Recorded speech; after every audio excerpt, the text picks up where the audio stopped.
What do you do when you've tried and you failed? Well, I gotta tell you, I am a pro at this topic. Why? Because I've tried so many things and what many would call failed at it. Now, I say what many would call a failure because I believe that all of my successes today are because I failed at something in the past and I pulled the best lesson out. I tried writing for years and I received a fail in writing and was told I was the weakest writer I'd ever met in my teacher's life. I then went to speaking and my teacher told me, Miss Nichols, I recommend you never speak in public, that you get a desk job. I failed at speaking. I went into accounting and I was in the collections department. And my supervisor called me in and said, Miss Nichols, what do you want to be when you grow up? What career do you want to get into? And I thought she was testing my commitment to the company. I said, I want to be the manager of the collection department. And I saw her cringe. And she went on to tell me, you're not really good at this. This isn't that thing for you. I have to release you to find your dream. I went on and I worked in interior design, and the biggest thing that I got out of that was the ability to put some colors together, but I got fired from the job. I was fired 5 different times in my 20s. I thought that was normal until I began to tell people and I saw them look at me weird. So I failed at so many things, but I pulled the lessons out. So I'd love to share with you the top 3 tips that I have for dealing with failure. Number 1, give yourself 1,000 second chances. I really want you to get this. Give yourself 1,000 second chances. And every time you get to 999, press reset. Give yourself 1,000 second chances. Realize that you got 1,000 times to figure out how to get it right. Life is about practicing and replaying and practicing and replaying. Life is not about perfection. The moment you pursue perfection versus progress, you suck all the joy out of your moments. You suck all the joy out of a win. Have you ever been around someone, or have you been that person where you did something amazing, but all you can see was that little 4% that you didn't do so well? You discount the other 96% because of the 4%. You get 100 people saying you did something amazing and 4 people didn't like it, and you forget about the 100 and you breathe life into the 4. All of a sudden, you stop giving yourself the grace that you give others. Give yourself 1,000 second chances to get it right. And then don't ever think about right, just think about better. I think one of the best things I've done for me is I say, oh, Lisa, this year, whew, you're gonna do better than you did last year. I never say I'm gonna do it perfect. I just say I'm gonna do it better. So number 1, give yourself 1,000 second chances.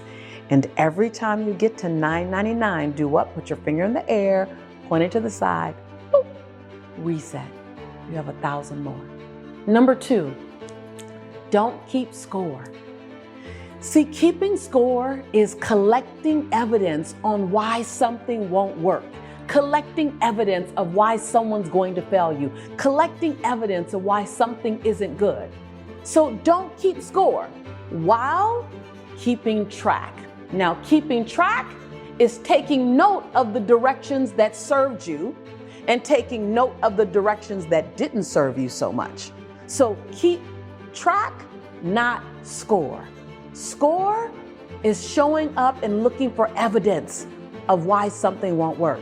Keeping track is making sure you understand what steps gave you the return on your investment that you wanted and what steps didn't. So don't keep score, keep track. That's number 2. And number 3, recognize that when you failed at something, the power does not lie in what knocked you down. So quit telling the story of what knocked you down. Quit posting it on Instagram, on Facebook, telling your girlfriends, telling your guy friends. Quit rehashing the story, because energy grows where energy goes. Number 3, the power lies in getting back up. So don't keep regurgitating the story of what knocked you down. Begin to focus on what's going to get you up. When I look at someone who I'm gonna bank all my energy on, I'm gonna give my last dime to, I'm gonna bank on this person and bet on this person. I'm gonna bet on the person that's more committed to what got them up and what will keep getting them up than giving the power and talking about and breathing life into what knocked them down. So please, my friend, choose where you spend your time in conversation, in energy, and in thoughts. So to recap, what do you do when you failed? 1, you give yourself 1,000 second chances. 2, you don't keep score, you keep track. And 3, you recognize that the power lies in getting back up. That's at least what I remember. So when we talk about fear, I know we say false evidence appearing real, but what does that mean? You can say something so long and it loses its strength.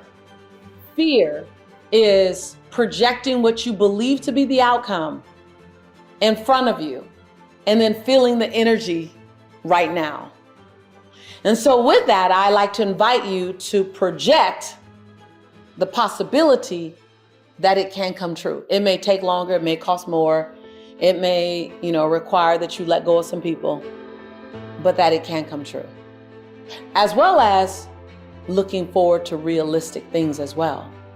I don't expect to go from $10,000 to 10 million. I don't even expect to go from 10,000 to a million, but I can require that I go from 10,000 to 25. I set all my goals that way.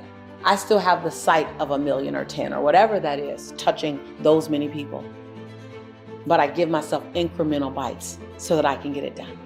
Now, when you talk about validating your fears or dismantling your fears, what needs to take place? Application.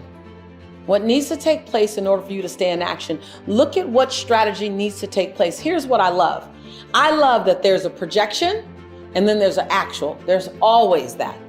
You think you know what's going to happen when you're going to the movies. You think how a movie's going to turn out. You think how it's going to be when you go out to dinner. You have an idea what it's going to be like at an amusement park. And then all of those projections are replaced with actuals. Once you do it, you go, oh, here's how it was. It was better than I thought. It was amazing. Or no, it was not all that. Whatever. You've replaced the projection with the actual. So here's the other thing. When you're managing fears and when you're climbing over fears, you want to look for action so you can replace the projection with the actual. Because if you don't replace the projection with the actuals, you're always sitting back going, okay, what could have happened? Here's what I think would have happened. But you never really know.